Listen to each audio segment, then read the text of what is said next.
Hi all, ಎಲ್ಲರಿಗೂ ನಮಸ್ಕಾರ. Welcome back to Kannada YouTube channel. ನಾನು ಶ್ವೇತಾ. ಇವತ್ತು ಈ ವಿಡಿಯೋದಲ್ಲಿ ನಿಮಗೆ ರುಚಿಯಾದ ಪಲಾವ್ ಹಾಗೆಯೇ ತುಂಬ ಟೇಸ್ಟಿಯಾಗಿರುವಂಥ ಸಿಹಿ ಪೊಂಗಲ್ನ ಯಾವ ರೀತಿಯಾಗಿ ಮಾಡೋದಂತ ತಿಳಿಸ್ಕೊಡ್ತೀನಿ. ಜೊತೆಗೆ ವೆಯ್ಟ್ ಲಾಸ್ಗೆ ಉಪಯೋಗ ಆಗೋ ಥರ ತುಂಬ ಹೈ ಪ್ರೋಟೀನ್ ಇರುವಂಥ ಕಡಲೆ ಬೀಜನ ಯಾವ ರೀತಿಯಾಗಿ ಬೇಯಿಸ್ಕೊಳ್ಳೋದು, ಹಾಗೆಯೇ ಇದ್ರ ಜೊತೆಗೆ ಬ್ರೇಕ್ಫಾಸ್ಟ್ ಅಂದರೆ ಎಸ್ಪೆಷಲಿ ವೆಯ್ಟ್ ಲಾಸ್ಗೆ ಯಾರು ಟ್ರೈ ಮಾಡ್ತಿರ್ತಾರ ಅವ್ರಿಗೆ ವೆಯ್ಟ್ ಲಾಸ್ಗೆ ಯಾವ ರೀತಿಯಾಗಿ ಸ್ಮೂದಿನ ಮಾಡಿಕೊಂಡ್ರೆ ತುಂಬಾ ಒಳ್ಳೆಯದು ಅನ್ನೋದನ್ನು ನಾನು ಇವತ್ತು ಈ ವಿಡಿಯೋದಲ್ಲಿ ಶೇರ್ ಮಾಡ್ತಾ ಇದ್ದೀನಿ. ಬೆಳಗ್ಗೆ ಎದ್ದು ಮೊದಲು ಈ ಹಿಂದಿನ ದಿನವೇ ರಾತ್ರಿ ಪಾತ್ರೆನ ತೊಳೆದಿರ್ತೀನಿ ಅಲ್ವಾ, ಅದನ್ನೆಲ್ಲ ಎತ್ತಿಟ್ಕೊಂಡು ಹಾಗೆ ಇವತ್ತಿನ ಅಡುಗೆಗೆ ಏನೆಲ್ಲ ಬೇಕೋ ಪಾತ್ರೆ ಅದನ್ನೆಲ್ಲ ಎತ್ತಿಟ್ಕೊಳ್ಳಲ್ಲ, ಹಾಗೆಯೇ ಅದೇ ಒಂದು ಬೌಲಲ್ಲಿ ಬಿಟ್ಟಿಟ್ಕೊಂಡ್ಬಿಟ್ಟಿರ್ತೀನಿ. ಹಾಗೆ ಬೆಳಗ್ಗೆ ಎದ್ದು ಯೋಗ ಆಗಿದ ನಂತರ ಈ ರೀತಿಯಾಗಿ ಮಸಾಲೆನೆಲ್ಲ ಹಾಕಿ ಸ್ವಲ್ಪ ಫ್ರೈ ಮಾಡ್ಕೊಂಡಿದ್ದೀನಿ. ಯೂಶ್ವಲಿ ಈ ಥರ ಹುರ್ಕೊಂಡು ಎಲ್ಲ ಸ್ಪೈಸಸ್ನ ಪೌಡರ್ ಮಾಡಿಕೊಂಡ್ರೆ ವೆಯ್ಟ್ ಲಾಸ್ಗೂ ಒಳ್ಳೆಯದು, ಹಾಗೆಯೇ ಡೈಜೆಷನ್ ಪ್ರಾಬ್ಲಮ್ಸ್ ಇದ್ದರೆ ಡೈಜೆಷನ್ಗೂ ಕೂಡ ಉತ್ತಮ ಆಗಿರುತ್ತೆ. ಹಾಗೆಯೇ ಈ ಕೋಲ್ಡ್ ದಿನಗಳಲ್ಲಿ ನಾವು ಈ ಥರ ಕಷಾಯ ಮಾಡ್ಕೊಂಡು ಕುಡಿದ್ರೆ ಬಾಡಿ ಟೆಂಪ್ರೇಚರ್ ಕೂಡ ಸ್ವಲ್ಪ ಹೈ ಆಗುತ್ತೆ. ಈಗ ಅದನ್ನೆಲ್ಲ ಹುರಿದಿದ ನಂತರ ತಣ್ಣಗಾಗಲಿ ಅಂತ ಹೇಳಿಬಿಟ್ಟು ಇಟ್ಕೊಂಡಿದ್ದೀನಿ ಆಲ್ ಸ್ಪೈಸಸ್ನ. ಈಗ ನಾನಿಲ್ಲಿ ಖಾರ ಪೊಂಗಲ್ನ ಮಾಡ್ಕೋತಾ ಇದ್ದೀನಿ. ಮೊದಲು ಇಲ್ಲಿ ನಾನು ಅಕ್ಕಿನ ಬಳಸ್ತಾ ಇದ್ದೀನಿ. ಯೂಶ್ವಲಿ ನಾನು ಮಿಲಿಟ್ಸ್ನ ಬಳಸ್ಕೋತಾ ಇದ್ದೆ ಅಲ್ವಾ, ಆದರೆ ನಾನಿವತ್ತು ಇಲ್ಲಿ ಅಕ್ಕಿನ ಬಳಸ್ತಾ ಇದ್ದೀನಿ. ಲಾಸ್ಟ್ ವಿಡಿಯೋದಲ್ಲೇ ಹೇಳಿದೆ, ಸಂಕಷ್ಟಹರ ಚತುರ್ಥಿ ದಿನ ಈ ರೀತಿ ಪೂಜೆ ಮಾಡಿದೆ ಅಂತ ಹೇಳಿಬಿಟ್ಟು, ಅಂದರೆ ಅಕ್ಕಿನ ಮುಡಿ ಇಟ್ಟು. ಸೊ ಆ ಅಕ್ಕಿಯಲ್ಲಿ ನಾವೇನಾದರೂ ಸ್ವೀಟ್ನ ಮಾಡಲೇಬೇಕಾಗತ್ತೆ. ಅಷ್ಟು ಅಕ್ಕಿನ ಬಳಸಿದ್ರೆ ಜಾಸ್ತಿನೇ ಸ್ವೀಟ್ ಆಗುತ್ತೆ ಅಂತ ಹೇಳಿ ಬರೀ 2 ಕಪ್ಪಲ್ಲಿ ಮಾತ್ರ ಅಳತೆಯಲ್ಲಿ ತೊಗೊತಾ ಇದ್ದೀನಿ. ನನ್ನ ಪ್ರಕಾರ ಇದು ಕೂಡ ನಾನು ಮಾಡುವಂಥ ಕುಕ್ಕರಲ್ಲಿ ಜಾಸ್ತಿ ಆಗ್ಬೋದು, ನೋಡೋಣ. ಅದಕ್ಕೂ ದೊಡ್ಡ ಪಾತ್ರೆ ಇಲ್ಲ, ಆದರೆ 7 ಲೀಟರ್ದು ಒಂದು ಕುಕ್ಕರ್ ಇದೆ, ಅದನ್ನು ನಾನು ರೆಗ್ಯುಲರಾಗಿ ಬಳಸಲ್ಲ, ಜೊತೆಗೆ ಮೇಲೆ ಇಟ್ಟಿರ್ತೀನಿ, ಅಷ್ಟು ಈಸಿ ಆಕ್ಸೆಸಬಲ್ ಇಲ್ಲ. ಈಗ ನಾನಿಲ್ಲಿ ಸಿಹಿ ಪೊಂಗಲ್ ಮಾಡೋದಕ್ಕೆ 2 ಕಪ್ ಅಕ್ಕಿ ಹಾಗೆ 2 ಕಪ್ ಉದ್ದಿನಬೇಳೆನ ಹಾಕ್ಕೊಂಡಿದ್ದೀನಿ. ಇದನ್ನು ನಾನು ನೀಟಾಗಿ ತೊಳ್ಕೊತೀನಿ, ಯಾಕಂದರೆ ಬೇಳೆಯಲ್ಲಿ ಅಫ್ಕೋರ್ಸ್ ಈ ಪೌಡರ್ನೆಲ್ಲ ಹಾಕಿರ್ತಾರೆ, ಹುಳ ಆಗಿಬಿಡತ್ತೆ ಅಂತ ಹೇಳಿ, ಆ ಕಾರಣಕ್ಕೆ. ಜೊತೆಗೆ ಅಕ್ಕಿನ ಪೂಜೆ ಮಾಡಬೇಕಾದ್ರೆ ಇಟ್ಟಿರ್ತೀವಿ ಅಲ್ವಾ, ಹೂವು ಎಲ್ಲ ಇಟ್ಟಿರ್ತೀವಿ, ಹೂವು ಎಲ್ಲ ಇರುತ್ತೆ ಅಲ್ವಾ, ಸೊ ನೀರು ಹಾಕಿದಾಗ ಅದೆಲ್ಲ ತೇಲ್ಬಿಡುತ್ತೆ. ಆ ಕಾರಣಕ್ಕೆ ನೀಟಾಗಿ ಚೆನ್ನಾಗಿ ಒಂದ್ಸತಿ ಅಕ್ಕಿ ಹಾಗೆ ಬೇಳೆನ ತೊಳ್ಕೊಬೇಕಾಗತ್ತೆ. ಈಗ ನಾನು ಇವೆರಡು ಪದಾರ್ಥನ ತೊಳ್ಕೊಂಡು ಒಂದು ಕುಕ್ಕರ್ಗೆ ಹಾಕಿಟ್ಕೋತೀನಿ. ಮ್ಯಾಕ್ಸಿಮಮ್ ಅಂದರೆ ಇದೇ ದೊಡ್ಡ ಕುಕ್ಕರ್ ಇರೋದು. ನೋಡೋಣ, 4 ಕಪ್ಗೆ 8 ಕಪ್ಪಷ್ಟು ನೀರನ್ನ ಹಾಕಬೇಕಾಗತ್ತೆ. ಅಂದರೆ 2 ಕಪ್ ಅಕ್ಕಿ ಹಾಗೆ 2 ಕಪ್ ಬೇಳೆ ಅಲ್ವಾ, ಸೊ ಟೋಟಲ್ 4 ಕಪ್ ಆಗುತ್ತೆ. ಇವಾಗ 4 ಕಪ್ಗೆ 8 ಕಪ್ ಆಗೋಷ್ಟು ನೀರನ್ನ ಹಾಕ್ತೀವಿ ಅಲ್ವಾ ಯೂಶ್ವಲಿ ನಾವು ಅನ್ನನ ಮಾಡಬೇಕಾದ್ರೆ. ಈಗ ನಾನು ಒಂದು 10 ಕಪ್ ಆಗೋಷ್ಟು ನೀರನ್ನ ಹಾಕ್ಕೊಳ್ತೀನಿ. ಇಲ್ಲಿ ರ್ಯಾಂಡಮ್ ಆಗಿ ಹಾಕ್ಕೊಳ್ತಾ ಇದ್ದೀನಿ. ನಿಮ್ಗೇನಾದರೂ ಅಳತೆ ಬೇಕು ಅಂದರೆ ನೀವು ಈ ರೀತಿ ಅಳತೆ ಮಾಡ್ಕೋಬೋದು. ಖಾರ ಪೊಂಗಲ್ ಹಾಗೆ ಸಿಹಿ ಪೊಂಗಲ್ ಎರಡೂ ಮಾಡ್ಕೋಬೇಕಾದ್ರೆ ನೀವು ಜಾಸ್ತಿ ನೀರನ್ನ ಹಾಕ್ಕೋಬೇಕಾಗತ್ತೆ. ಕರೆಕ್ಟಾಗಿ ಅನ್ನ ಮಾಡೋದಕ್ಕೆ ಎಷ್ಟು ಹಾಕೋತೀವಿ ಅಲ್ವಾ ಅಷ್ಟನ್ನು ಹಾಕ್ಕೊಳ್ಬೇಡಿ, ಇಲ್ಲಾಂದರೆ ಉಡಿ ಉಡಿ ಆಗುತ್ತೆ. ಸ್ವಲ್ಪ ಸ್ಮ್ಯಾಶ್ ರೀತಿಯಲ್ಲಿ ಆದ್ರೇ ಪೊಂಗಲ್ಗೆ ಸೂಟ್ ಆಗುತ್ತೆ.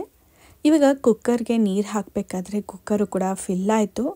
ಅಫ್ಕೋರ್ಸ್ ತುಂಬ ಆಗುತ್ತೆ ಅನ್ನೋದು ಗ್ಯಾರಂಟಿ ಗೊತ್ತಾಗೋಯಿತು. ಸೊ ಇವಾಗ ನಾನು ಕುಕ್ಕರ್ ಲಿಡ್ನ ಕ್ಲೋಸ್ ಮಾಡಿ ವಿಷಿಲ್ನ ಕೂಗೋದಕ್ಕೆ ಇಡ್ತೀನಿ. ಯೂಶ್ವಲಿ ನಾನು 2 ವಿಷಲ್ ಅಷ್ಟೇ ಕೂಗಿಸ್ತೀನಿ, ಜಾಸ್ತಿ ಏನೂ ಕೂಗಿಸೋದಿಲ್ಲ. ಯಾಕಂದರೆ ಸಿಹಿ ಪೊಂಗಲ್ ಅಥವಾ ಖಾರ ಪೊಂಗಲ್ ಮಾಡಬೇಕಾದ್ರೆ ನಾವು ಕೈ ಆಡ್ತಿರ್ತೀವಿ ಅಲ್ವಾ, ಅವಾಗೇನಾಗುತ್ತೆ ಇನ್ನೂ ಸ್ಮ್ಯಾಶ್ ಆಗೋಗ್ಬಿಡುತ್ತೆ ಅಂತ ಹೇಳಿ 2 ವಿಷಲ್ನೇ ಕೂಗಿಸ್ಕೊತೀನಿ. ಈಗ ನಾನಿಲ್ಲಿ ಹೈ ಪ್ರೋಟೀನ್ ಆಗಿರುವಂಥ ಕಡಲೆ ಬೀಜನ ಸ್ಟೀಮ್ ಮಾಡ್ತಾ ಇದ್ದೀನಿ.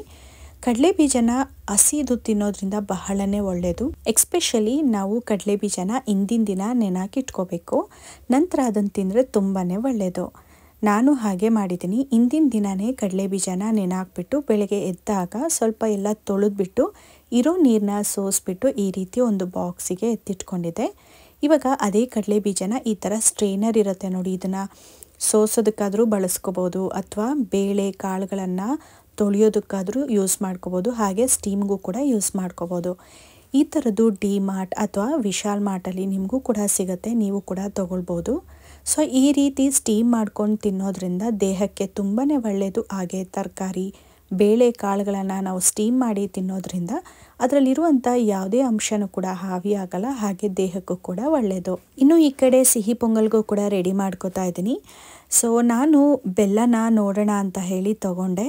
ಯೂಶ್ವಲಿ ನಾನು 2 ಡೇಸ್ ಮುಂಚೆ ಅನಿಸುತ್ತೆ ಈ ಬೆಲ್ಲನ ತೊಗೊಂಡು ಬಂದು ಕವರ್ಗೆ ಹಾಕಿ ಕಟ್ಟಿಟ್ಟಿದ್ದೆ. ಹಾಗೆ ರೇಷನ್ ಬಾಕ್ಸಲ್ಲಿ ಇಟ್ಬಿಟ್ಟಿದೆ, ಅಂದರೆ ಎಕ್ಸ್ಟ್ರಾಸ್ ಎಲ್ಲ ಉಳಿಯೋದು. ಹಾಗೆ ಈ ಬೆಲ್ಲಕ್ಕೆಲ್ಲ ನಾನು ಸಪ್ರೇಟ್ ಬಾಕ್ಸನ್ನು ಇಟ್ಟಿಲ್ಲ. ಸೊ ಒಂದು ದೊಡ್ಡ ಬಾಕ್ಸ್ ಇದೆ, ಅದರೊಳಗಡೆ ಮಿಕ್ಕಿರುವಂಥದ್ದು ಹಾಗೆ ಈ ರವೆ ಇರ್ಬೋದು ಅಥವಾ ಶಾವಿಗೆ ಇರ್ಬೋದು, ಈ ರೀತಿ ಎಲ್ಲ ಎಕ್ಸ್ಟ್ರಾಸ್ ಇರುತ್ತಲ್ಲ ತಂದಿರೋದನ್ನ ಒಂದು ಬಾಕ್ಸಲ್ಲಿ ಇಟ್ಕೋತೀನಿ. ಅದರಲ್ಲಿ ನಾನು ಬೆಲ್ಲನ ನೋಡಿದೆ. ಬೆಲ್ಲದ ಕವರ್ ಮೇಲೆ, ಅಂದರೆ ಈ ರೀತಿ ಕವರ್ ಹಾಕಿ ಕಟ್ಟಿರ್ತೀನಿ ಅಲ್ವಾ, ಮೇಲ್ಗಡೆ ಒಂದು 3-4 ಇರುವೆ ಇರೋದನ್ನ ನೋಡಿ ಭಯ ಆಗೋಯ್ತು. ಒಳಗಡೆ ಎಲ್ಲ ಇರುವೆ ಆಗಿಬಿಟ್ಟಿದೆ ಅನಿಸುತ್ತೆ ಅಂತ. ನೋಡಿದ್ರೆ ಯಾವುದೇ ಥರದ ಇರುವೆ ಇರಲಿಲ್ಲ ಒಳಗಡೆ.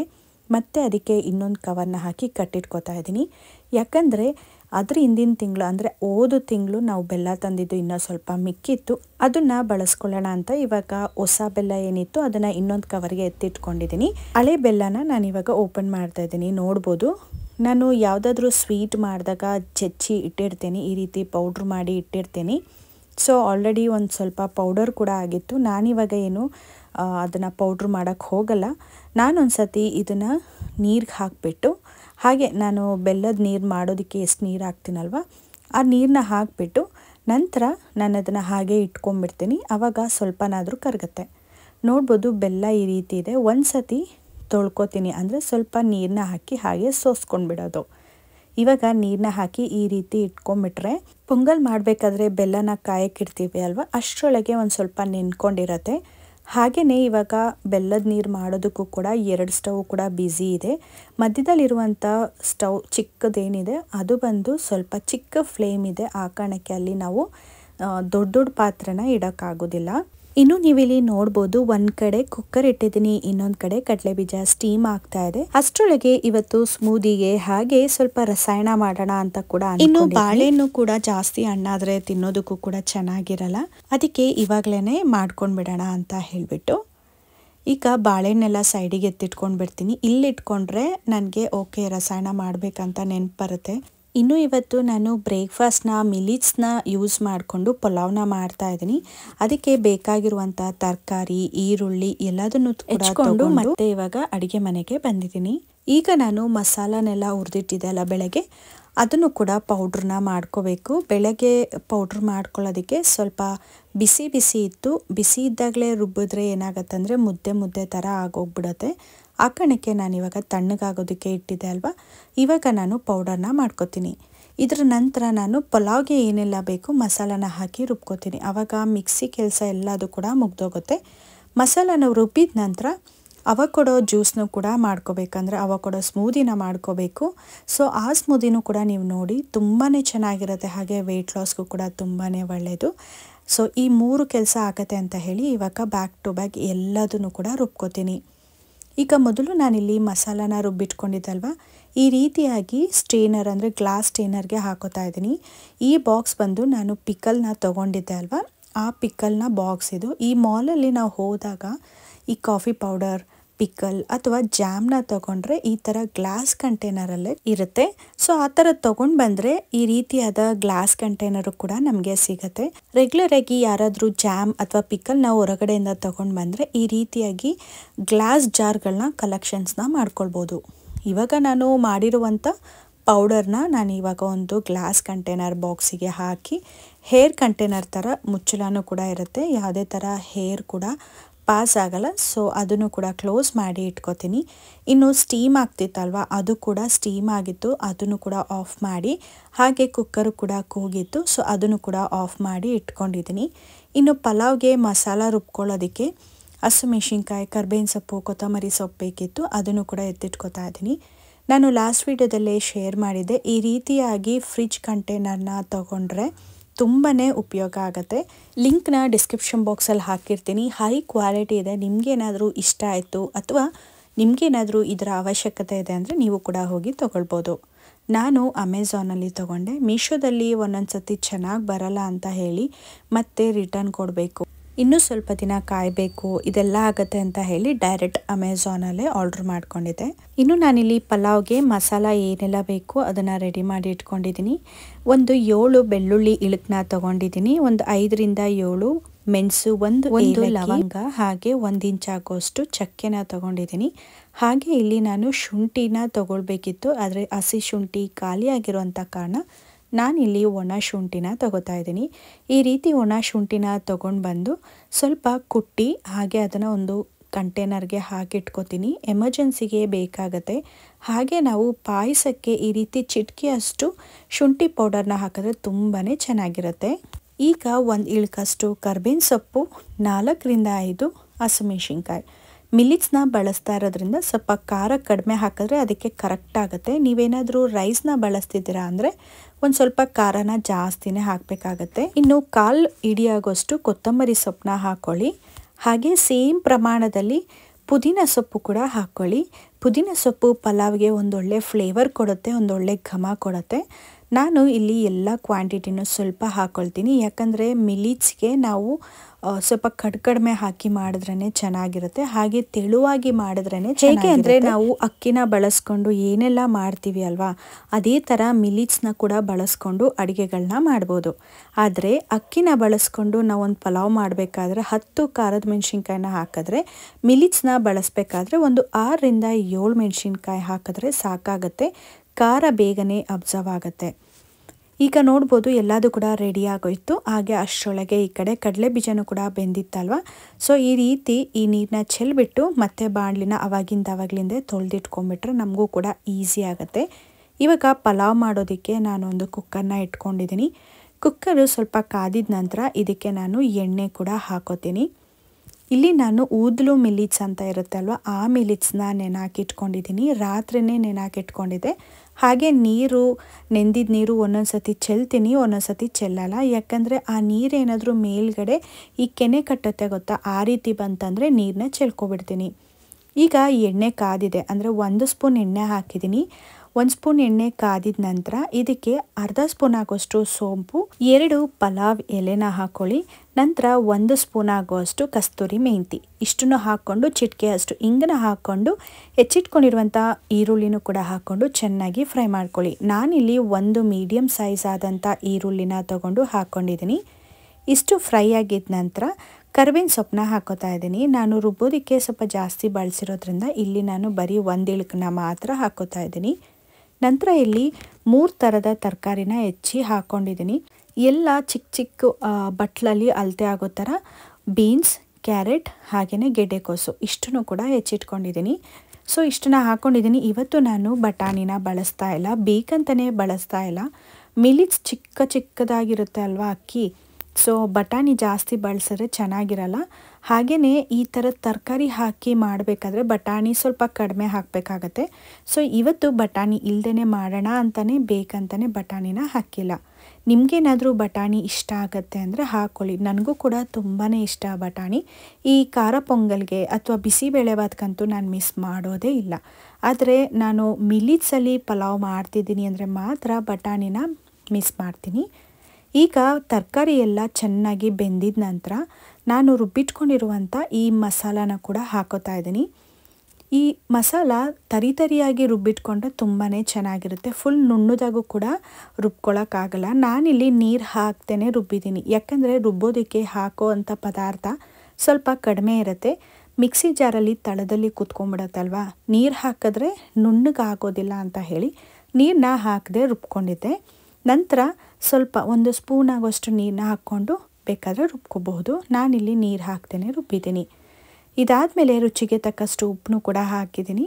ಅದಾದಮೇಲೆ ಚೆನ್ನಾಗಿ ಕೈಯಾಡಿ ಬೆಂದಿದ ನಂತರ ನೆನೆಸಿಟ್ಕೊಂಡಿರುವಂಥ ಮಿಲ್ಲಿಟ್ಸ್ನ ಹಾಕಬೇಕು. ಈ ರೀತಿ ಎಲ್ಲ ಪದಾರ್ಥ ಅಂದರೆ ಹಾಕಿರುವಂಥ ಎಲ್ಲ ತರಕಾರಿ ಬೆಂದಾದ ಮೇಲೆ ನಾವು ಅಕ್ಕಿ ಅಥವಾ ಮಿಲ್ಲಿಟ್ಸ್ನ ಹಾಕ್ಕೊಳ್ಬೇಕಾಗತ್ತೆ. ಮುಂಚೆನೇ ಹಾಕ್ಕೊಳ್ಬೇಡಿ. ಈಗ ಮಿಲ್ಲಿಟ್ಸ್ ಹಾಗೆ ತರಕಾರಿ ಎಲ್ಲದೂ ಕೂಡ ಚೆನ್ನಾಗಿ ಹೊಂದ್ಕೋಬೇಕು. ಅಲ್ಲಿವರೆಗೂ ಕೂಡ ನೀಟಾಗಿ ಕೈಯಾಡ್ಕೋಬೇಕು.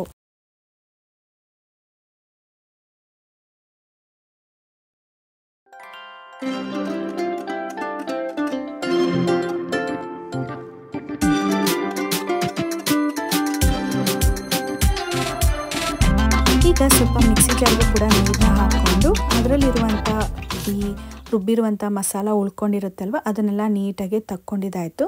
ಹಾಗೆ ನಾನು ಎಷ್ಟು ಮಿಲ್ಲಿಟ್ಸ್ನ ಹಾಕಿದೆ ಅದರ ತಕ್ಕಂತೆ ಅಳತೆಯಲ್ಲಿ ನೀರನ್ನ ಹಾಕ್ತಾಯಿದ್ದೀನಿ. 1.5 ಕಪ್ ಆಗೋಷ್ಟು ಮಿಲ್ಲಿಟ್ಸ್ನ ಹಾಕಿದ್ದೀನಿ. ಅದರ ತಕ್ಕಂತೆ 3 ಕಪ್ ಆಗೋಷ್ಟು ನೀರನ್ನ ಹಾಕ್ತಾಯಿದ್ದೀನಿ. ನಿಮಗೆ ಇನ್ನೂ ತೆಳುವಾಗಿ ಬೇಕಂದರೆ ಇನ್ನೂ ಅರ್ಧ ಕಪ್ನ ಜಾಸ್ತಿನೇ ನೀರನ್ನ ಹಾಕ್ಕೋಬೋದು. ನಾನಿಲ್ಲಿ ಮೀಡಿಯಮ್ ಆಗಿ ಬರಲಿ ಅಂತ ಹೇಳಿಬಿಟ್ಟು ಕರೆಕ್ಟ್ ಅಳತೆಯಲ್ಲಿ ಹಾಕ್ಕೊಂಡಿದ್ದೀನಿ. ಇವಾಗ ಈ ಕುಕ್ಕರ್ ಲಿಡ್ನ ಕ್ಲೋಸ್ ಮಾಡೋಕ್ಕೂ ಮುಂಚೆ ಒಂದು ಸತಿ ನೀವು ಟೇಸ್ಟ್ನ ನೋಡಿ, ಅಕಸ್ಮಾತ್ ಉಪ್ಪು ಕಡಿಮೆ ಇದೆಯಾ ಅನ್ನೋದನ್ನ ನೋಡಿ ನಂತರ ಉಪ್ಪನ್ನ ಹಾಕೋದಾದರೆ ಹಾಕಿ. ಇದಾದ ಮೇಲೆ ಈ ನೀರಿದೆ ಅಲ್ವಾ ಚೆನ್ನಾಗಿ ಕುದಿಬೇಕು. ನಂತರ ನೀವು ಲಿಡ್ನ ಕ್ಲೋಸ್ ಮಾಡ್ಕೋಬೇಕು. ಸೊ ಯಾವುದೇ ಪಲಾವ್ ಮಾಡಲಿ ನೀವು ಚೆನ್ನಾಗಿ ನೀರು ಕುದಿಯೋವರೆಗೂ ಕೂಡ ಲಿಡ್ನ ಕ್ಲೋಸ್ ಮಾಡಬಾರ್ದು, ಓಕೆನಾ. ನೆಕ್ಸ್ಟ್ ಇಲ್ಲಿ ನಾನು ಅರ್ಧ ಸ್ಪೂನ್ ಆಗೋಷ್ಟು ಧನಿಯಾ ಪೌಡರ್ನ ಹಾಕ್ತಾಯಿದ್ದೀನಿ. ಹಾಗೆ ಅರ್ಧ ಸ್ಪೂನ್ ಆಗೋಷ್ಟು ಗರಂ ಮಸಾಲಾನ ಹಾಕ್ತಾಯಿದ್ದೀನಿ. ನನಗೆ ಒಬ್ಬರು ಸಬ್ಸ್ಕ್ರೈಬರ್ ಕಮೆಂಟ್ ಹಾಕಿದರು, ಧನಿಯಾ ಪೌಡರ್ ಅಂದರೆ ಬರೀ ಧನಿಯಾದ ಪೌಡರ ಅಥವಾ ಸಾಂಬಾರು ಮಾಡ್ತೀವಿ ಅಲ್ವಾ ಪೌಡರ್ ಎಲ್ಲ ಮಸಾಲ ಹಾಕಿ ಆ ಪೌಡರ ಅಂತ ಹೇಳಿ. ಇಲ್ಲ, ನಾನು ಯಾವಾಗ ಸಾಂಬಾರು ಪೌಡರ್ ಅಂತ ಹೇಳ್ತೀನಿ ಆವಾಗ ಸಾಂಬಾರಿಗೆ ಬಳಸುವಂಥ ಪೌಡರ್. ಹಾಗೆಯೇ ನಾನು ಯಾವಾಗ ಧನಿಯಾ ಪೌಡರ್ ಅಥವಾ ಧನಿಯಾ ಅಂತ ಬಳಸ್ತೀನಿ ಆವಾಗ ಅದು ಬರೀ ಧನಿಯಾದ ಪೌಡರ್ ಮಾತ್ರ ಆಗಿರುತ್ತೆ. ನನಗೆ ಯಾವಾಗಲಾದರೂ ಫ್ರೀ ಇದ್ದಾಗ ಧನಿಯಾ, ಜೀರಿಗೆ, ಮೆಣಸು ಇದನ್ನೆಲ್ಲದೂ ಕೂಡ ಸ್ವಲ್ಪ ಬೆಚ್ಚಗೆ ಮಾಡಿಕೊಂಡು ನಾನು ಪೌಡ್ರ್ ಮಾಡಿ ರೆಡಿ ಮಾಡಿ ಎತ್ತಿಟ್ಕೊಂಡು ಬಿಡ್ತೀನಿ. ಆವಾಗಲೇ ಮಾಡ್ಕೊಳ್ಳೋದಕ್ಕೆ ಸ್ವಲ್ಪ ಕಷ್ಟ ಆಗುತ್ತೆ ಅಂತ ಹೇಳಿ. ಹಾಗೆ ಧನಿಯಾ ಕಾಳನ್ನು ಕೂಡ ಎತ್ತಿಟ್ಕೊಂಡಿರ್ತೀನಿ. ಯಾವುದಾದ್ರೂ ಈ ಬಿಸಿಬೇಳೆಬಾತ್ ಪೌಡರ್ ಇರ್ಬೋದು, ವಾಂಗಿಬಾತ್ ಪೌಡರ್ ಇರ್ಬೋದು, ಈ ರೀತಿ ಮಾಡಿಕೊಂಡು ಪೌಡರ್ನ ಅಡುಗೆ ಮಾಡಬೇಕು ಅಂತಿದ್ದಾಗ ಅದಕ್ಕೂ ಕೂಡ ಉಪಯೋಗ ಆಗಲಿ ಅಂತ ಹೇಳಿ ಸ್ವಲ್ಪ ಧನಿಯಾ ಪೌಡರ್ನು ಇಟ್ಕೊಂಡಿರ್ತೀನಿ. ಹಾಗೆ ಧನಿಯಾ ಕಾಳುಗಳನ್ನು ಕೂಡ ಇಟ್ಕೊಂಡು ಈಗ ನಾನು ಬೆಲ್ಲದ ನೀರನ್ನ ಕಾಯೋದಕ್ಕೆ ಇಟ್ಟಿದ್ದೀನಿ. ಇರೋ ಬೆಲ್ಲ ಎಲ್ಲ ಅಂದರೆ ಏನು ಉಂಡೆ ಇದೆಯಲ್ಲ ಅದೆಲ್ಲ ಕರಗಬೇಕು. ಅಷ್ಟರೊಳಗೆ ಇಲ್ಲಿ ನೀವು ನೋಡ್ಬೋದು ಸ್ವಲ್ಪ ಕಡಲೆ ಬೀಜನ ಬೇಯಿಸಿದ್ದೆ ಅಲ್ವಾ ಅದನ್ನೆಲ್ಲ ರೆಡಿ ಮಾಡಿ ಪಾಪುಗೆ ಸ್ನ್ಯಾಕ್ಸ್ಗೂ ಕೂಡ ಪ್ಯಾಕ್ ಮಾಡೋಣ ಅಂತ ಹೇಳಿ. ಹಾಗೆ ಬಾಳೆಹಣ್ಣು ಕೂಡ ಕಟ್ ಮಾಡಿ ಇಟ್ಕೊಂಡಿದ್ದೀನಿ ರಸಾಯನ ಮಾಡೋಣ ಅಂತ ಹೇಳಿ. ಈ ರೀತಿ ಕಡಲೆ ಬೀಜನ ಸ್ಟೀಮಲ್ಲಿ ಬೇಯಿಸ್ಬೇಕು. ಅಂದರೆ ಒಂದು ರಾತ್ರಿ ನೆನೆಸಿ ಬೆಳಗ್ಗೆ ಅದನ್ನು ಸ್ಟೀಮ್ ಮಾಡಿ ನಂತರ ನಾವು ಇದಕ್ಕೆ ಸ್ವಲ್ಪ ಉಪ್ಪನ್ನ ಹಾಕಿ ಈ ರೀತಿ ನಾವು ಮಾಡ್ಕೊಂಡು ತಿಂದರೆ ತುಂಬಾ ಒಳ್ಳೆಯದು. High protein. ಹಾಗೆಯೇ ಮಕ್ಕಳಿಗೆ ಒಂದು ಟೈಮ್ಗೆ ಅಥವಾ ಒಂದು ದಿನಕ್ಕೆ ಸ್ನ್ಯಾಕ್ಸ್ಗೂ ಕೂಡ ಈಸಿಯಾಗಿ ನಾವು ಮಾಡ್ಕೊಳ್ಬೋದು. ಯಾವಾಗಲೂ ಸ್ನ್ಯಾಕ್ಸ್ನ ತರಕಾರಿ ಅಥವಾ ಹಣ್ಣನ್ನೇ ಹಾಕಬೇಕು ಅಂತಲ್ಲ, ಈ ರೀತಿಯಾಗಿ ಹೆಲ್ದಿ ಫುಡ್ನು ಕೂಡ ನಾವು ಮಾಡ್ಕೋಬೋದು. ಈಗ ನಾನಿಲ್ಲಿ ಬಟರ್ ಫ್ರೂಟ್ನ ಕಟ್ ಮಾಡಿ ಇಟ್ಕೋತಾ ಇದ್ದೀನಿ ಸ್ಮೂದಿ ಮಾಡ್ಕೊಳ್ಳೋದಕ್ಕೆ. ಬಟರ್ ಫ್ರೂಟ್ ತುಂಬ ಸಾಫ್ಟಾಗಿರುತ್ತೆ. ನನಗಂತೂ ಈ ರೀತಿ ಕಟ್ ಮಾಡಬೇಕಾದ್ರೆ ತಿನ್ನಬೇಕು ಅನಿಸುತ್ತೆ, ಆದರೆ ಅದು ಸಪ್ಪೆ ಇರುತ್ತೆ. ಈ ಬಟರ್ ಫ್ರೂಟ್ ಯಾವ ಥರ ಅಂದರೆ ನೀರಿನ ಥರ. ನೀರನ್ನ ನಾವು ಯಾವುದೇ ಕಲರ್ ಹಾಕಿದ್ರೆ ಯಾವ ರೀತಿ ಕಲರ್ ಚೇಂಜ್ ಆಗುತ್ತೋ ಅದೇ ರೀತಿಯಲ್ಲಿ ಈ ಬಟರ್ ಫ್ರೂಟು ಕೂಡ. ಹೇಗೆ ಅಂತ ಅಂದರೆ ಬಟರ್ ಫ್ರೂಟಿಗೆ ನಾವು ಖಾರ ಐಟಮ್ಸ್ ಎಲ್ಲ ಹಾಕಿ ಒಂದು ರೆಸಿಪಿ ಮಾಡಿದ್ರೆ ಆವಾಗ ತುಂಬಾ ಸ್ಪೈಸಿಯಾಗಿರುತ್ತೆ. ಹಾಗೆ ಸಿಹಿನ ಹಾಕಿ ಈ ರೀತಿ ಸ್ಮೂದಿ ಮಾಡಿಕೊಂಡ್ರು ಕೂಡ ತುಂಬಾ ಟೇಸ್ಟಿಯಾಗಿರುತ್ತೆ. ಒಂಥರ ಎರಡಕ್ಕೂ ಕೂಡ ಚೆನ್ನಾಗಿ ಹೊಂದ್ಕೊಳ್ಳುತ್ತೆ. ನಾನು ಯೂಶ್ವಲಾಗಿ ಬಟರ್ ಫ್ರೂಟಿಂದ ಜ್ಯೂಸನ್ನ ಮಾಡಿಕೊಂಡು ಕುಡಿತೀನಿ ಅಥವಾ ಸ್ಮೂದಿನ ಮಾಡ್ಕೊಂಡು ಕುಡಿತೀನಿ. ಇಲ್ಲ ಅಂತ ಹೇಳಿದ್ರೆ ಈ ಬ್ರೆಡ್ ಟೋಸ್ಟ್ ಮಾಡೋದಕ್ಕೆ ಕೂಡ ಬಳಸ್ತಾರಲ್ವ ಆ ಥರನೂ ಕೂಡ ಮಾಡ್ಕೊತೀನಿ. ಬಟ್ ಅದು ಈ ಸ್ಮೂದಿಗಿಂತ ತುಂಬಾ ಚೆನ್ನಾಗಿರುತ್ತೆ. ಆದರೆ ಅದಕ್ಕೆ ಟೈಮ್ ಇದ್ದಾಗ ಮಾಡ್ಕೋಬೋದು. ಇದಾದರೆ ಅರ್ಜೆಂಟಾಗಿ ಸ್ಮೂತಿ ಅಲ್ವಾ 3 ಐಟಮ್ ಹಾಕಿ ರುಬ್ಬಿಡ್ಬೋದು ಅಂತ ಹೇಳಿ. ಇವಾಗ ನಾನಿಲ್ಲಿ ಒಂದು ಮಿಕ್ಸಿ ಜಾರಿಗೆ ಬಟರ್ ಫ್ರೂಟ್, ಬಾಳೆಹಣ್ಣು, 2 ಖರ್ಜೂರನ ಹಾಕ್ಕೊಂಡಿದ್ದೀನಿ. ನೀರು ಹಾಕದೆ ರುಬ್ಕೋತಾ ಇದ್ದೀನಿ. ಯಾಕಂದರೆ ನಾನು ಬಳಸ್ತಾ ಇರುವಂಥ ಮಿಕ್ಸಿ ಜಾರಲ್ಲಿ ಈ ಸ್ಮೂದಿ ಎಲ್ಲ ಅಷ್ಟು ಚೆನ್ನಾಗಿ ರುಬ್ಕೊಳ್ಳಲ್ಲ. ನಾನು ಹಳೆ ವಿಡಿಯೋದಲ್ಲೆಲ್ಲ ತೋರಿಸಿದೆ ಅಲ್ವಾ ಸ್ಮೂದಿ ಮಾಡುವಂಥದ್ದು. ಹಾಗೆ ಈ ಎಷ್ಟೊಂದು ಥರದ ಐಟಮ್ಸ್ನೆಲ್ಲ ನಾನು ಮಿಕ್ಸಿ ಜಾರಲ್ಲಿ ರುಬ್ಕೋತಿದ್ದೆ, ಅಂದರೆ ಜ್ಯೂಸರ್ ಮಿಕ್ಸಿಯಲ್ಲಿ ರುಬ್ಕೋತಾ ಇದ್ದೆ. ಜ್ಯೂಸರ್ ಮಿಕ್ಸಿ ಏನಿತ್ತಲ್ವ ಅದು ಹಾಳಾಗಿಬಿಟ್ಟಿದೆ.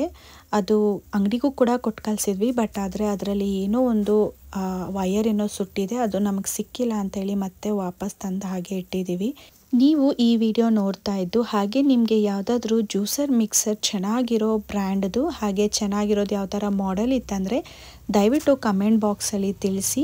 ನಾನು ಅದನ್ನು ತೊಗೊಳ್ತೀನಿ. ಯಾಕಂದರೆ ನಾನು ಲಾಸ್ಟ್ ಟೈಮ್ ತೊಗೊಂಡಿದ್ದು ಬೇಗನೆ ಹಾಳಾಗೋಯ್ತು. ನೆಕ್ಸ್ಟ್ ವಿಡಿಯೋದಲ್ಲಿ ತೋರಿಸ್ತೀನಿ ನಾನು ಯಾವ ಮಿಕ್ಸರ್ ತೊಗೊಂಡಿದ್ದೆ ಅಂತ ಹೇಳಿಬಿಟ್ಟು. ತುಂಬಾ ಬೇಜಾರಾಯಿತು. ಆಲ್ಮೋಸ್ಟ್ 1 ಇಯರ್ ಆಗಿತ್ತು ಅಷ್ಟೇ ತೊಗೊಂಡು, ಬಟ್ ಬೇಗನೆ ಹಾಳಾಗೋಗ್ಬಿಟ್ಟಿತ್ತು.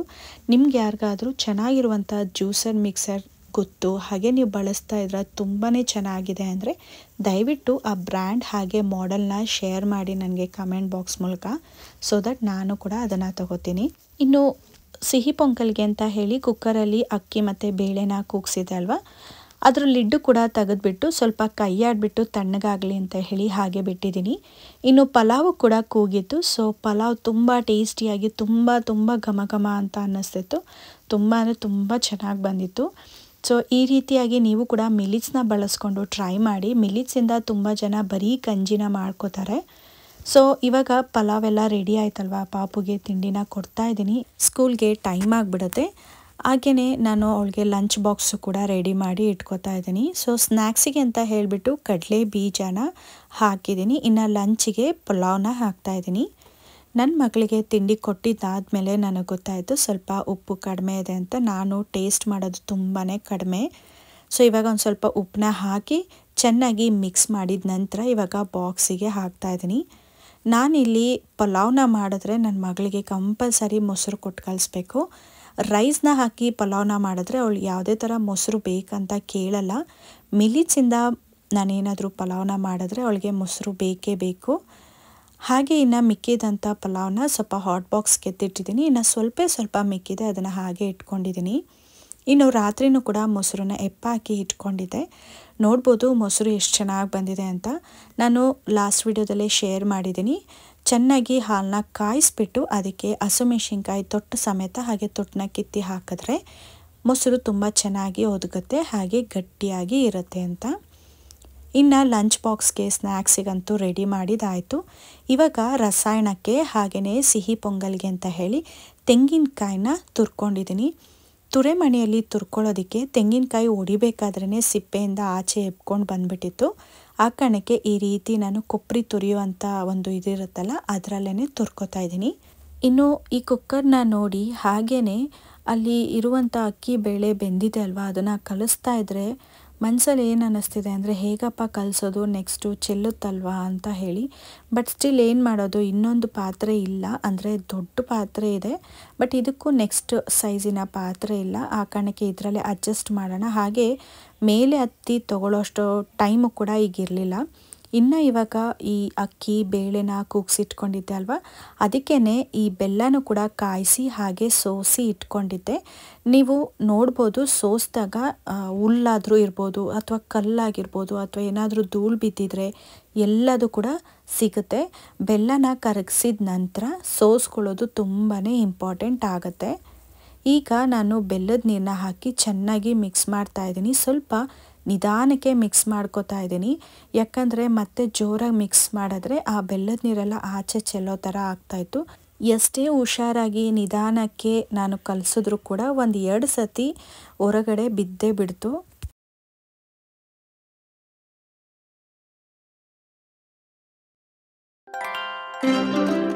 ಈಗ ನಾನಿಲ್ಲಿ ತುರಿದಿಟ್ಕೊಂಡಿರುವಂಥ ಕಾಯಿನ ಹಾಕೋತಾ ಇದ್ದೀನಿ. ನಾನು ಯೂಶ್ವಲಿ ಒಂದೊಂದು ಸತಿ ಪೊಂಗಲ್ನ ಮಾಡಬೇಕಾದ್ರೆ ಈ ಕಾಯಿ ಹಾಲನ್ನ ಹಾಕ್ಕೊಂಡು ಮಾಡ್ತೀನಿ ಅಥವಾ ಹಸುವಿನ ಹಾಲನ್ನ ಹಾಕ್ಕೊಂಡು ಮಾಡ್ಕೋತೀನಿ. ನಾನಿವತ್ತು ಮಧ್ಯಾಹ್ನಕ್ಕೆ, ಅಂದರೆ ನಮ್ಮ ಆಫೀಸಲ್ಲಿ ಮಧ್ಯಾಹ್ನ ತಿನ್ನೋದ್ರಿಂದ ಹಾಲು ಹಾಕಿದ್ರೆ ಅಥವಾ ಕಾಯಿ ಹಾಲು ಹಾಕಿದ್ರೆ ಜಾಸ್ತಿ ಕುದಿಸ್ಬಾರ್ದು. ಜಾಸ್ತಿ ಕುದಿಸಿದ್ರೆ ಮಧ್ಯಾಹ್ನದೊಳಗೆ ಸ್ವಲ್ಪ ಹಾಲು ಹೊಡೆದಾಗ ಯಾವ ರೀತಿ ಇರುತ್ತೆ ಹಂಗಾಗ್ಬಿಡುತ್ತೆ ಅನ್ನೋ ಒಂದು ಭಯಕ್ಕೆ ಈ ರೀತಿಯಾಗಿ ಕಾಯಿನೇ ಹಾಕಿ ಇಟ್ಕೊಂಡಿದ್ದೀನಿ. ಇನ್ನು ನಾನಿಲ್ಲಿ ಒಂದು 3 ಸ್ಪೂನ್ ಆಗೋಷ್ಟು ತುಪ್ಪನ ಹಾಕ್ತಾಯಿದ್ದೀನಿ. ತುಪ್ಪ ಬಳಸೋಕ್ಕಂತೂ ಯಾವತ್ತೂ ಹಿಂದೆ ಮುಂದೆ ನೋಡಲ್ಲ, ಯಾಕಂದರೆ ಊರಿಂದ ತುಪ್ಪ ತರ್ತೀವಿ ಅಲ್ವಾ, ತುಪ್ಪದ್ದು ಕೊರತೆನೇ ಇಲ್ಲ ನಮಗೆ.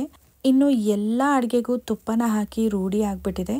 ಇನ್ನು ಅಕಸ್ಮಾತ್ ರೊಟ್ಟಿ ಪಲ್ಯ ಮಾಡಿದ್ರಂತೂ ಇನ್ನು ರೊಟ್ಟಿ ಮೇಲೆ ಅಂತೂ 1-2 ಸ್ಪೂನ್ ತುಪ್ಪ ಕಂಪಲ್ಸರಿ ಇರುತ್ತೆ. ನನಗಂತೂ ಈ ತುಪ್ಪ ಬೆಣ್ಣೆ ಅಂದರೆ ತುಂಬಾ ಇಷ್ಟ ಆಗುತ್ತೆ. ನೋಡ್ಬೋದು ಇವಾಗ ತುಪ್ಪನ ಹಾಕಿದ್ಮೇಲೆ ಎಷ್ಟು ಡಿಫಿಕಲ್ಟ್ ಆಗ್ತಿದೆ ಕಲಿಸೋದಕ್ಕೆ ಅಂತ. ಸ್ವಲ್ಪ ದಬಾಯಿಸಿ ಕಲ್ಸಕ್ಕೆ ಹೋದರೆ ಆ ತುಪ್ಪ ಎಲ್ಲ ಸೈಡಲ್ಲಿ ಕರಗಿ ಹೋಗಿ ನಿಂತಿದೆ. ಸೊ ಒಂಚೂರು ದಬಾಯಿಸಿದ್ರೆ ಆಚೆ ಹೋಗಿ ಚೆಲ್ತಾ ಇತ್ತು. ಏನು ಮಾಡೋದು, ಚಿಕ್ಕ ಪಾತ್ರೆಯಲ್ಲಿ ಮಾಡ್ತಾಯಿದ್ದೀನಿ, ನಿಧಾನಕ್ಕೆ ಕಲಿಸ್ಲೇಬೇಕಾಗತ್ತೆ. ಸೊ ಫೈನಲ್ ಆಗಿ ನೀವು ನೋಡ್ಬೋದು ಕಲರ್ ಯಾವ ಥರ ಟರ್ನ್ ಆಗಿದೆ ಅಂತ ಹೇಳಿ. ಸೊ ಬೆಲ್ಲ ತುಪ್ಪ ಹಾಕಿ ಚೆನ್ನಾಗಿ ಮಿಕ್ಸ್ ಮಾಡಿದ್ದೀನಿ. ಹಾಗೆ ತೆಂಗಿನಕಾಯಿನ ಹಾಕಿರೋದ್ರಿಂದ ಒಂದು ಒಳ್ಳೆ ಫ್ಲೇವರ್ ಬರುತ್ತೆ. ಸೊ ಇವಾಗ ಎಲ್ಲ ಕಂಪ್ಲೀಟಾಗಿ ಪೊಂಗಲ್ ಆಗಿದೆ. ಸ್ವಲ್ಪ ತುಪ್ಪದಲ್ಲಿ ಡ್ರೈ ಫ್ರೂಟ್ಸ್ನ ಹುರಿದ್ಬಿಟ್ಟು ಹಾಕಿದ್ರೆ ಪೊಂಗಲ್ ರೆಡಿ ಆಗಿಬಿಡತ್ತೆ. ನಾನು ಪಕ್ಕದಲ್ಲಿ ಒಂದು ಚಿಕ್ಕ ಪ್ಯಾನಲ್ಲಿ 1-2 ಸ್ಪೂನ್ ಹಾಕೋಷ್ಟು ಎಣ್ಣೆನ ಹಾಕ್ಕೊಂಡು ಗೋಡಂಬಿ ದ್ರಾಕ್ಷಿನ ಹಾಕ್ಕೊಂಡು ಈ ರೀತಿ ಫ್ರೈ ಮಾಡ್ಕೊಂಡಿದ್ದೀನಿ. ನೀವಿಲ್ಲಿ ನೋಡ್ಬೋದು ಡ್ರೈ ಫ್ರೂಟ್ಸ್ ಎಲ್ಲ ಒಂಥರ ಕಲರಾಗಿ ಬಂದಿದೆ. ಸೊ ಈ ರೀತಿ ಕಲರಾಗಿ ಬರಬೇಕು ಅಂದರೆ ನೀವು ಜಾಸ್ತಿನ ಉರಿಬಾರ್ದು, ಉರಿದ್ರೆ ಅದು ಒತ್ತೋಗ್ಬಿಡತ್ತೆ.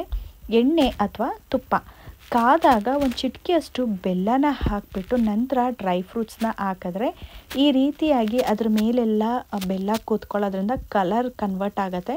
ಸೊ ತುಂಬಾ ಚೆನ್ನಾಗಿರುತ್ತೆ. ಡ್ರೈ ಫ್ರೂಟ್ಸು ಸ್ವಲ್ಪ ಹೈಲೈಟಾಗಿ ಕಾಣುತ್ತೆ. ಸೊ ಯಾವಾಗಲೂ ನಾನು ಈ ರೀತಿಯಾಗಿ ಮಾಡ್ತೀನಿ. ನಿಮ್ಗೆ ಇಷ್ಟ ಆಯ್ತಂದರೆ ನೀವು ಕೂಡ ಮಾಡಿ.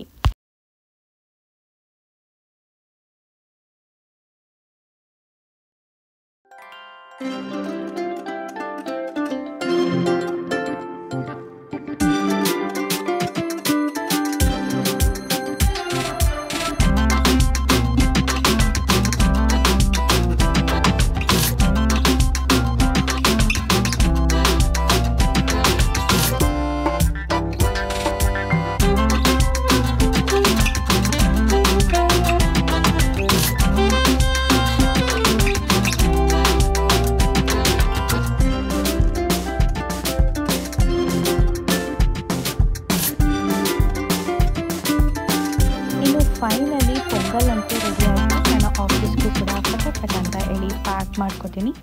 ಈ ಬಾಕ್ಸ್ ಅಂತೂ ನನ್ನ ಕೊಲೀಗ್ದೆ. ಅವತ್ತೊಂದಿನ ಆಫೀಸಲ್ಲಿ ಏನೋ ಸ್ವೀಟ್ ಕೊಟ್ಟಿದ್ರು ಅಂತ ಹೇಳಿ ಬಾಕ್ಸ್ ಇಸ್ಕೊಂಡು ಬಂದಿದ್ದೆ. ಸೊ ಇವತ್ತು ಆ ಬಾಕ್ಸ್ನ ರಿಟರ್ನ್ ಮಾಡಬೇಕಾದ್ರೆ ಈ ರೀತಿ ಸ್ವೀಟ್ನ ಹಾಕಿ ಕೊಡೋಣ ಅಂತಲೇ 4 ಡೇಸಿಂದ ಬಾಕ್ಸ್ನ ನನ್ನ ಹತ್ರನೇ ಇಟ್ಕೊಂಡಿದ್ದೆ. ನೆಕ್ಸ್ಟ್ ಸ್ವೀಟ್ಗೋಸ್ಕರ ವೆಯ್ಟ್ ಮಾಡ್ತಿರೋವಂಥ ಬಾಕ್ಸ್ ಫಿಲ್ ಆಯಿತು.